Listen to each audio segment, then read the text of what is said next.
এই যে হয়েছে ফুলের চাষ এখানে হচ্ছে, এগুলো হচ্ছে তোমার রজনীগন্ধা। এই যে রজনীগন্ধা হচ্ছে সবে চাষ হয়েছে, দেখতেই পাচ্ছ তোমরা। এটা এখনো কড়ি অবস্থায় আছে। এইটা ধরো, এটা একটুখানি যে দেখতে পাচ্ছ, এই যে এখানে আস্তে আস্তে ফুল হচ্ছে। তো এটা পুরোটা হচ্ছে রজনীগন্ধার ক্ষেত, এখানে রজনীগন্ধা চাষ হয়। এখনও কড়ি অবস্থায় আছে, 2-3টেতে এখনও ফুল ফুটেছে। আর এদিকে মনে হয় কি যেন আননোন আছে, জানি না, ঠিক বুঝতে পারছি না। আর এই মাঝখান দিয়ে এই আল ধরে হেঁটে হেঁটে যেতে হচ্ছে।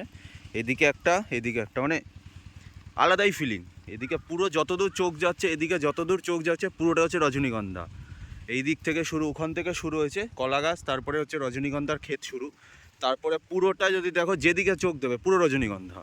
এই পুরো আল ধরে গিয়ে পুরো রজনীগন্ধা। ওই সাইডেও আছে কিছু,